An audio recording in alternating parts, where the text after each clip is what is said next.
All right, all right, all right. Welcome back to another episode of the Black Mind Garden, where we are remapping minds so you can create a life you design. And I am here today with, man, like this person, this sister doc that you see here is so many things to me. And so I'm going to just list it down and then we're gonna get into the conversation. So first of all, she is a very close personal friend slash sister. That's the first and foremost thing. She's a fellow mommy, uh, a mommy that I actually very much look up to. Always consulting. She is a physician, pediatrician, double board in pediatrics and preventive medicine, and she is also one of my graduates of neuro linguistic program. She's a master practitioner, master NLP coach, and she's an astrologist. She's an artist, and she combines all of this into the work that she does. And most importantly, she is an amazing parent coach. You make me sound so great. I love You it. are, because I'm I'm always calling and getting a little curbside consult parent coaching from you. But Look, I I'll just want play this to, intro every morning for myself. yes. And by the way, this is not your first time on this podcast. Yeah, I've been on here many iterations of life. Yes, yes, indeed, yes, indeed. And so I'm welcoming, and oh, by the way, uh, Dr. Ruby Thomas is also coming on board and going to be a partner, a coach collaborator inside of the Mind ReMapping Academy. So Yay! yay! So that's the latest. That's the latest news. That's the latest iteration. So I just want to welcome you back to the show. I'm just, I'm grateful that we're able to parse this time out of our both busy schedules Yes. to be able to have this conversation and, just talk a little bit about emotionally regulating ourselves as parents, as we were talking a little bit before Right. in the pregame. Free gaming. Always a pleasure to be here with you. I know Yeah, we always get into the good conversations. absolutely, absolutely. Well, I'd love to start by having you, just sort of reintroduce yourself. I know that you've been on many times, but some of our new listeners may not know all of the things. So just talk a little bit about you and your story and how you got to where you are. Yeah, so I trained as a pediatrician and a preventive medicine doctor. Um, had a couple of babies along the way, got married, and just started exploring all my various interests.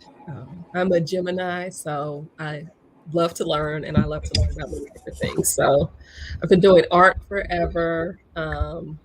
Got trained in astrology, got the neurolinguistic programming certification with Dr. Maisha here, and just started wanting to integrate all that I was learning into my parenting journey and my own like self-healing and self-regulation, just as I Mhm. learned more about myself through all these various means.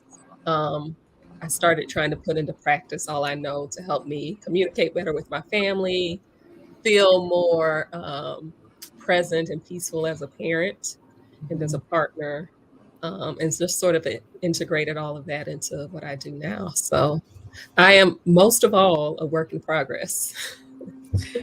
Aren't we all? And I think, man, it's like you gave the punchline at the beginning of the podcast because I think that's really one of the most important things that we need to take away as parents is that we are all, most of all, a work in progress. Yes. There's a lot of, the social media and all the parent gurus out there Right. who, when they do their reels, they display these, they put these displays of perfect parenting out, um, and it can be easy to begin comparing ourselves with those people. And Hmm. sure, I'm sure that they're amazing parents as well, and they're amazing parent coaches. And the condition of social media causes us to then have conversations about ourselves. Right. you know? Yeah, there's no perfection in life. There's definitely no perfection in parenting because this person is born to you or you adopt them or however they come into your life as a whole person themselves. Mhm. And you Mhm. don't necessarily know who that person is. And many of us don't know who we are. That part. And so we have these little people who start to trigger things in us that we didn't know were there. And then have you been taught how to deal with them? Sometimes yes, sometimes no. Sometimes you don't even know what is going to be triggered before it happens. Right. And so that's where, just learning how to get in touch with your emotions, how you're feeling, um, and work through those Mhm. is so important in any relationship, but especially in parenting where like this person really looks to you for everything Yeah. and you're their whole world and helping them form their own like emotional and neural connections. It's such a pivotal time in life. So Yeah. I'm curious as to how like in terms of when when as I think as parents, there's this piece that we don't often talk about with how we do or do not regulate ourselves, and that's the piece of trauma. And how do you feel trauma impacts us as parents as we're raising our kids? I think many of us raise our kids from our trauma Hmm. and not raising the kids, as they are. Because we're Hmm. either doing things the way we were taught to do them, which may or may not be good, or we're doing things in a way opposite because we don't want to impact the same trauma that was Yeah. impacted on our children. But that's not necessarily what they need either.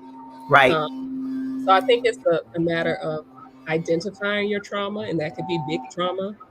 Yeah. Some of us just have a lot of little trauma that turns into big trauma. It That's may right. not be some big event that happened in childhood, but I remember things from my childhood that probably weren't a big deal at the time, Hmm. but for whatever reason, they impacted my psyche in a certain way. Um, Hmm. so once you identify those and work through them, there are various ways to do it. We talk about neurolinguistic programming, we talk about hypnosis, therapy, whatever Hmm. modality suits you. You start identifying and working through those things, you can more clearly see your child and your relationship and start to help Hmm. them work through some of the things that they're going through that Yeah. may or may not be due to you or just the way they came into the world. So, Right. I love that. I love that. I think I love what you said about we often parent from our own trauma. And I think that's very interesting because um, when a lot of times when parents come with problems about their children, they don't often realize that we say in our we say perception is projection. right. That what's really happening is that they're usually projecting some concern or some judgment or some sort of, I would say, judgment about inadequacy Mhm.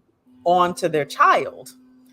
And when that happens, what it does is it communicates a particular message to the child. Right.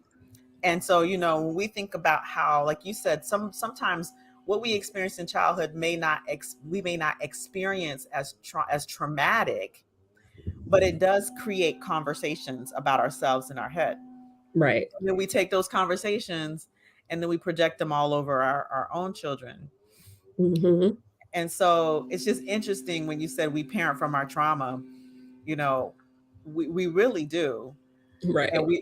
and I think we create this. Our society has this whole. I think our society has this whole broken conversation happening. Mhm.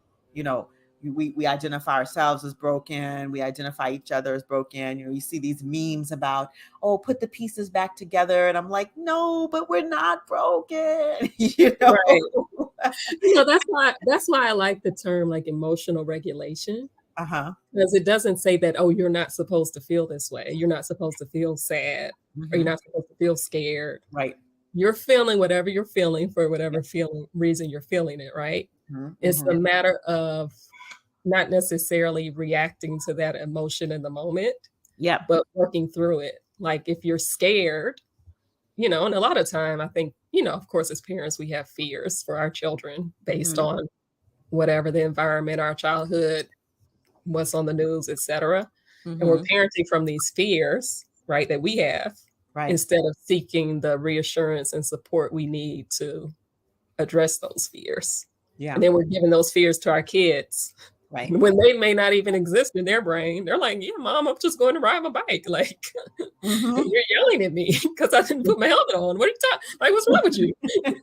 Meanwhile, we got all the visions of kids with Meanwhile, busted open heads, and I'm like, I'm like in the ER in 2011 with the right. 8-year-old boy who came in with the head trauma from the bicycle accident. Like, I'm way back there. Mm-hmm. Mm-hmm. And like, put your helmet on. Right. Right. Right. Instead of getting down, like, hey, honey, I know you want to ride your bike. That's great. Can you put our helmet on so we can Mm-hmm. be safe? Mm-hmm. Okay. It's a different Right. conversation, Yeah. when you really address what you're reacting to and not just react to it. Yeah. I want to talk about, because, my son is of a particular age. I know our sons are very close in age. And so I know Mhm. you are experiencing some of this as well. Although I feel that you have, you have one that you're a little bit ahead of mine. So, you Mhm. may have a little bit more of a handle on this than me at the moment. I've just transitioned We'll see. development, right? This stage of development where my son is starting to get a little bit more mouthy, a little bit Yeah, more mouthy. Now he don't do that with his daddy, but of he course does not. it with his mommy. Right. So I have bbeen thinking about, first of all, I had to be with myself and really be with this conversation of, because there's a conversation around respect, especially in our community, especially in the Black Mhm. community, right? Yes. And also, that is, when I think about it, I'm just thinking about this now, that's a generational conversation. If you think about, like, historically speaking, if we spoke in a way that appeared as disrespect to Mhm. people who enslaved our ancestors, then Right. there was consequences, often Right. deadly consequences. And so this place of respect has some generational traumatic component to it. And wow, I literally just got that right now for Oh, myself. yeah. Is It's what a big safety thing. It's safety, especially as a Black mom with a Black boy. Like, I'm Mhm. trying to keep you safe, so Right, don't do this. right. Like if you can't speak this way out in the street, so Right. you have to practice it in the home. Right. Right. So, like this place where, and the thing is, developmental stages are developmental stages. And then, our boys are going to try us. Our girls, I don't have any girls. You don't have any girls, but even our girls are going to try. Well, I have a bonus daughter. you have a They bonus try us daughter. You do too. have a bonus daughter. You do have a bonus daughter. They Yes. try us as well. Yes. Yes. So our daughters are going to try us. Our sons are going to try us. Our non-binary children are going to try us. Right. They're all Right. going to try us. Right. Right. And how in those moments do we recognize that our reactions are most likely from some childhood trauma or childhood space of not being heard or held or appreciated or being invalidated? You know, how do we pause in those moments? It's hard work. It takes practice in not being in those moments. You have to do it when you're not in that moment, Yeah. and just make it a conscious practice of just really checking in with yourself on an everyday basis, so that because to the time to address the trigger isn't the moment you're triggered. You have Yes. to figure all that out beforehand Mm-hmm. to keep you from going there. It takes a lot of practice, a Yeah. lot of practice. And like I said, I'm a work in progress. I don't always get it right. Girl. But what Don't. I do is apologize when I don't Okay. get it right, which Yep. is not a lot. I didn't get any of that as a child. Neither did I. And I love that you said the place to practice it is before you get to the situation. Like, we don't practice the place to practice is not or the place not to practice the first time around Right. is when we're in the situation. Like, we don't wait until that time. We practice on a regular basis and check in with ourselves. And I think that's just so key. And yes, what you said, like I didn't get apologies when I was a kid. No. That was or now. or now, right? No, seriously, I've often said to this day. And I mean, you think about generationally speaking, like that's just a whole generational thing. You talk to any ex-gen, you're Right. ex-gen, right? Yeah, I'm a geriatric millennial. geriatric. I cannot say I've ever heard geriatric millennial, Yeah, but that's I me. love it. But you know, geriatric millennials. But I keep, and it's so interesting. You're such an old soul that I keep forgetting that you're not in the same generation as me. Right. I'm a middle-aged ex-gen, Right. mid-generation. But a lot of the older millennials are raised also by boomer parents. So the baby boomers as a generation didn't apologize. Like it's not like, you know, we're not singling out our parents, but it's as a generation when you go on Instagram and you see these like funny memes about, you know, old school parenting. That's one of them. How Black parents apologize to kids. Come on, let's go get something to eat. You want something to eat? You want that Xbox? You want that Xbox you was asking about? You know, like that's a method, but it's not like an outright apology. And I imagine that the depression, the generation that was brought up in the depression, I think they're called the silent generation. I think so. Yeah, the silent generation. You know, like I imagine they're called that for a reason because they were stoic and silent. Right. But all of that is survival, you Right. know. And so the thing that we do differently when we mess up, and I think this is so key that you said this, is we apologize. Yes. And there's going to be something that our children do differently when they grow up than we do. And they may have needs from us that, you know, even though we think we're meeting right now, maybe we aren't. And they're gonna, and I'm just hoping to be able to create a safe enough space with our relationship that if, you know, it comes up, hey mom, you know, when I was a kid, when you were doing this, it really hurt me. And I'm thinking, oh, I'm doing the right thing. I hope we just have a relationship where there's a safe space where they're able to authentically express what they feel, and I'm able to authentically receive it. Yeah. That's the goal.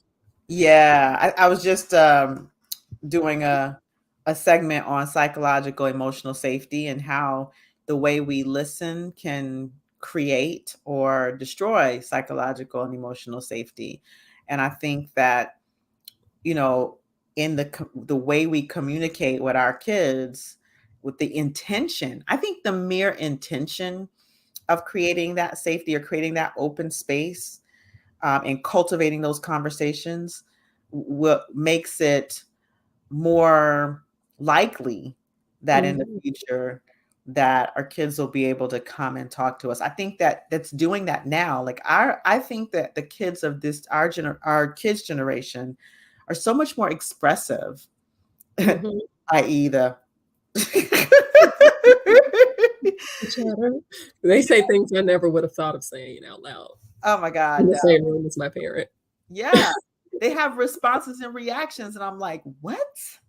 What?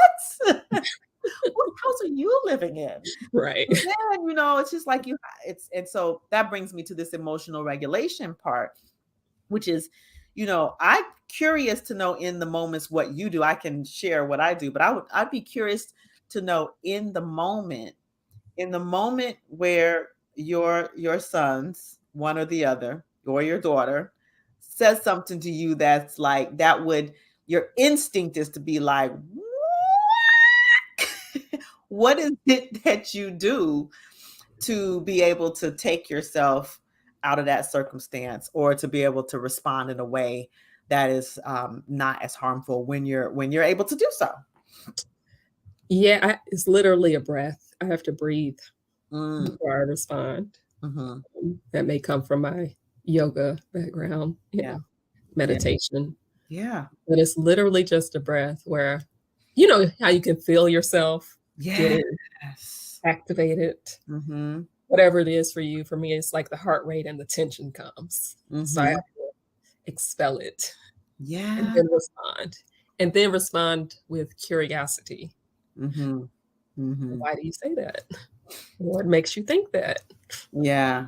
And it's interesting because sometimes, usually, the response is not what I think it would be. It's like, Mm-hmm. oh, okay, I can see why, you know, Mm-hmm. instead of the road I was going down in my mind, Right. based on what I, all my stuff, Right. 40 plus years of stuff, Mm-hmm. when my child is, just really saying something different from his own experience. So, Right. That's so interesting. And the thing is, we have to recognize as parents that our children do have different lived experiences than us. mhm, And that you said that is like, again, it's making me think. And I love this respond with curiosity piece. mhm, Like, where did that come from? You mhm, know, one thing I appreciate about my son is that he's he's able to say to me when he's cranky or feeling, like he's cranky and irritable. So sometimes he will start to come at me a certain way. And if I'm in my space where I can breathe, and I love the breath, it really just takes a breath, doesn't it? Sometimes mhm, it's like enough pause to know, for me, it's to take that breath to know what I need to do next. mhm, Because for sometimes I can respond in the moment with that curiosity, or I can respond with a boundary, a gentle but firm boundary. mhm. And sometimes I I need to remove myself. Yes, and that's okay. Yes, like immediately and remove Right. myself from the That's okay. situation. And sometimes that if I'm in, like, so for example, if we're in the car and I need to remove myself, I can't literally get out the car. No jumping out of the moving car. or jumping out at the red light and just leaving Right. them sitting there. No, That none of doesn't that. work. That doesn't work. But what I do have is a pair of earplugs. Yeah. Yes. And so I will say out loud, if I need, if there's a conversation happening, and if I say, okay, like I have learned, this is the thing that I have learned, and then sometimes I teach when I teach in organizations, that we talk about emotional intelligence. And I think that's a thing that we need to cultivate as parents in order to Mhm, be able to emotionally regulate, mhm, is to, and I didn't used to be able to do this, is to notice the gradations of emotion that happen mm, before I get completely angry, right? mhm. Or before the anger turns into the next thing, which is rage, Right. right? And most times I can feel it. Now, the problem for me comes when I can feel it and I'm giving warning, like, okay, okay, I'm Right. getting irritated, and then just okay, I'm getting, and many times my son will back off, and Mhm. he'll come to me and say, well, I'm cranky too, or and I said, well, I got it. And then that actually helps me to, Right. like, come back and be like, all right, he's cranky, what do I need to do to help you, right? Mhm. What do you need a hug? Because maybe I just need a hug too, and then we just hug it out and then we're good, Right. right? Yeah. Or maybe we need to go play a game together. Let's just do some mommy son stuff. Right. But in those moments where he keeps pushing and keeps pushing, and I'm warning and I'm warning, that's where I have a little challenge. And if I can't remove myself, I will say, hey, this is the end of the conversation, putting on the earplugs now. I can't. Mhm. My brain, I said, the next thing that's about to happen if you keep talking is I'm about to yell at you. Yeah. Right. So then that's it. Like, I feel like even to be able to communicate that is different from what my parents, Yeah. or I should say one of my parents. I only grew up with one of my parents. So Yes. right. So Yeah, and I've found myself lately being able to even stop in the moment. I feel my breath go in like I'm about to yell, and I go, mhm, and I stop, and I hold it. love it. Yeah. I'm like, "Okay, calm down." Right. Is this gonna matter in 10 years? Probably not. Right. But Right. the yelling you do may stay Mhm. there for 10 Yeah. years. Yeah. This dish in the sink in 10 years, you're not gonna remember, Hmm. but your response to it, your child may remember. Hmm. Hmm. Yeah. Yeah. Yeah. Yeah. That's so sometimes I may even start with the raised voice and be like, you know what? I'll be right back. That's my that's You're a my little favorite phrase. I'll be like, you know what? I'll be right back. You know what I started doing, What's that? to help regulate myself when I'm getting irritated, frustrated? Hmm. I start singing it, like, making it sing-songy.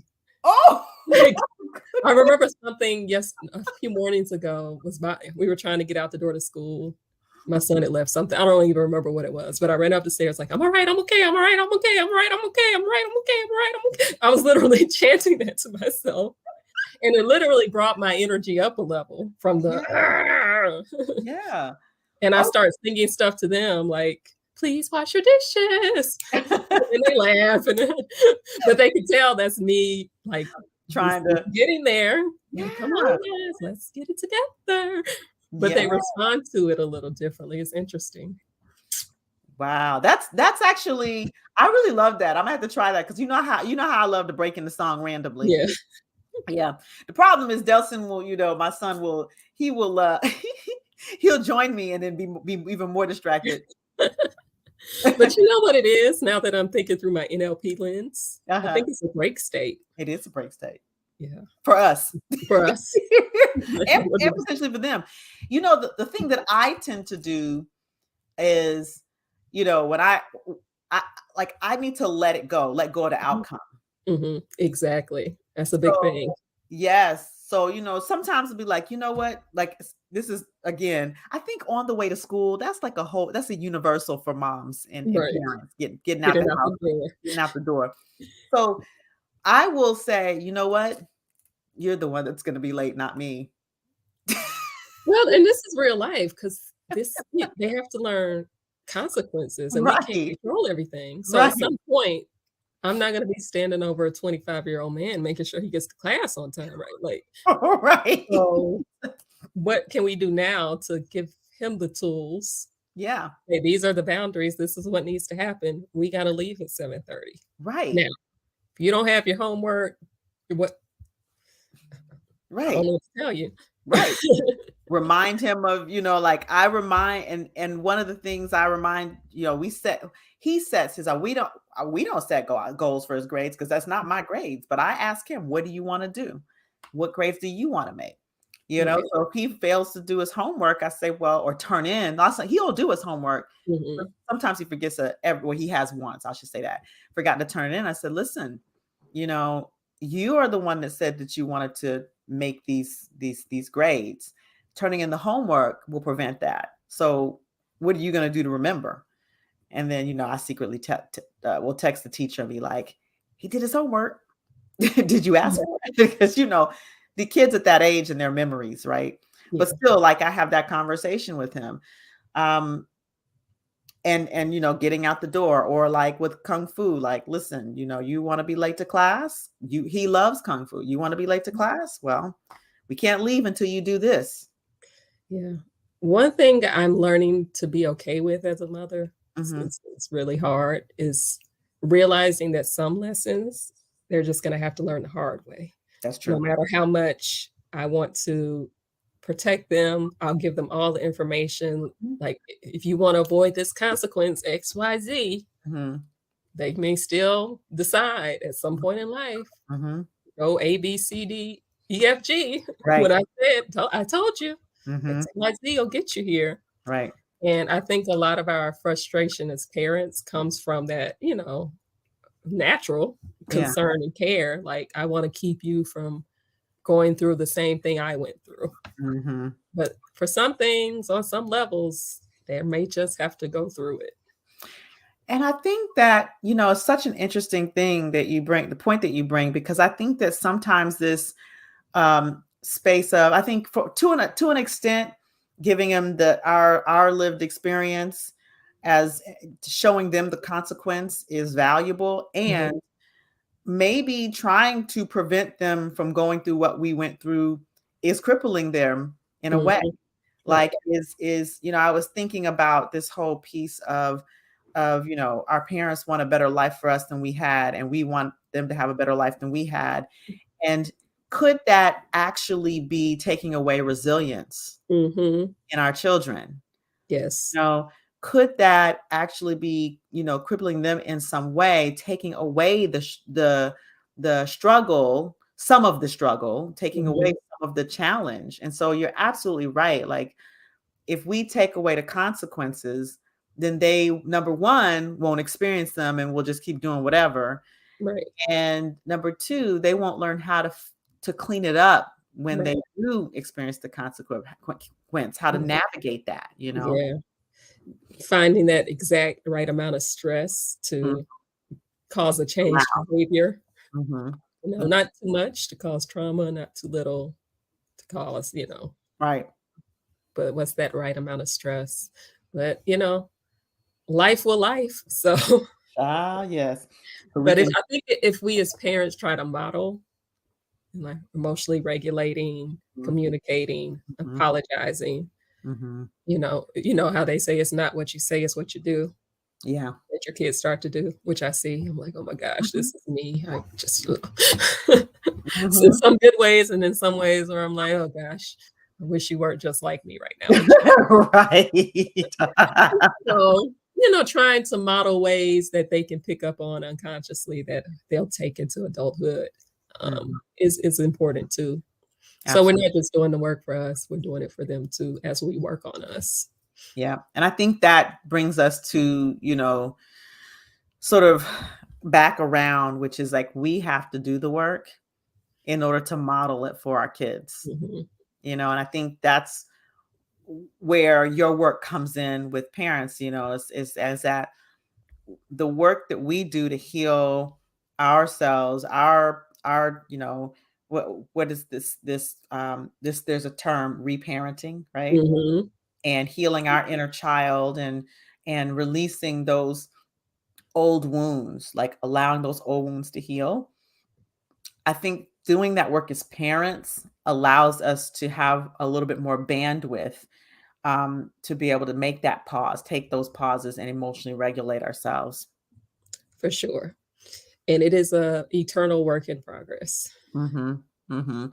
And I think that that's because, especially when you have multiples, even when you have one, each developmental stage will uncover, um, whatever stuff came up for you in your developmental stage at that, Mhm, right?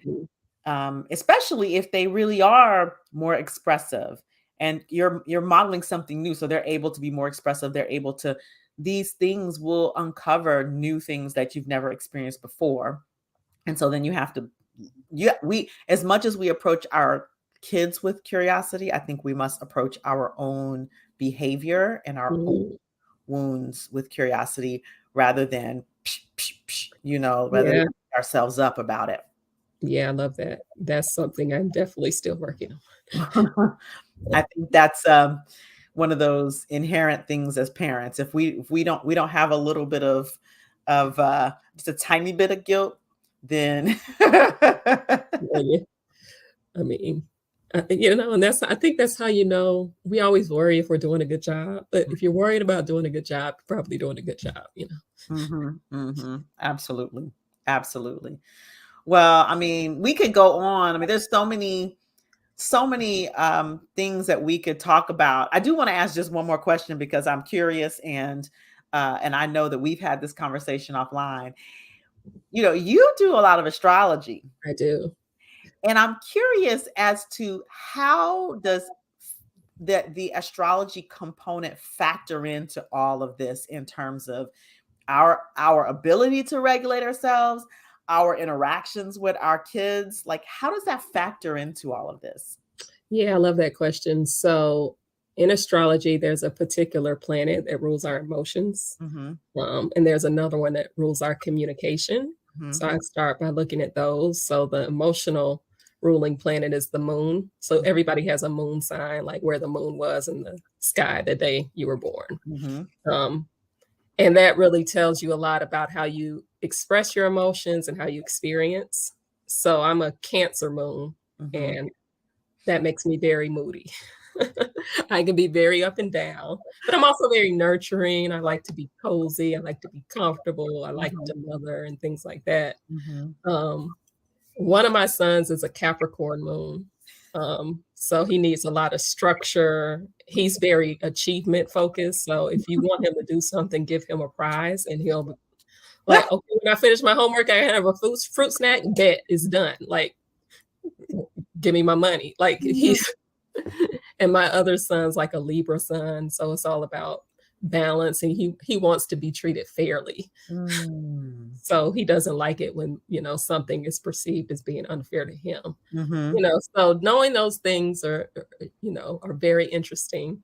And there's a lot with Mercury, of the planet of communication. I learned a lot when I found out both of my children have Mercury in Aries, which is fire sign, and they always have to be first and they always have to be right.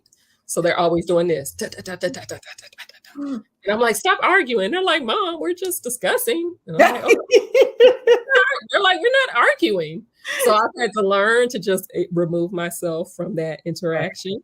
How they're interacting is how they're interacting. I give them the guidelines. Mm-hmm. Everybody has to stay safe. You can't say mean things. You can't be physically harm, outside of that, y'all do you. Leave me out of it. So it's interesting. And there's so many layers to it to help you. Yeah. And I like to think of astrology as a tool to just help you learn yourself and how to communicate with others. So it's an interesting aspect to tie into everything. I do think I think it's very valuable. When we chatted, I'm with the Capricorn moon, and my son Yes. is with the Cancer moon. So Which we're are flip flopped. opposites. Yeah. We're flip flopped from you and your son, Well, and yeah. so it's been very interesting learning that about my son to help to understand. It's almost like I'm making analogous to, but it's not like the same as like, when you learn someone's love language, you understand how to communicate to them in their love language. It's a similar thing. Like when I began to understand my son and his Cancer moon and how that sort of is somewhat of a predictor of his personality. And it's like, okay. And then like understanding myself as a Capricorn moon and how we are different, then it gives me sort of like context for it all. Right. It's context. And so it's it's just so great to be able to understand that component of it. And you do full birth charts for people. I do it all. Like I'll tell you sun, moon, rising, all the planets. I'll geek out on it like all day.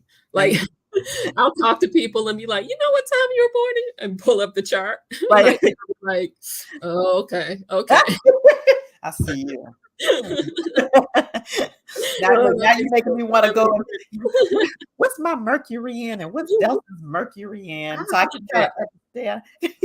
I'll look back at it. That's right, because you have it. You did this birth chart.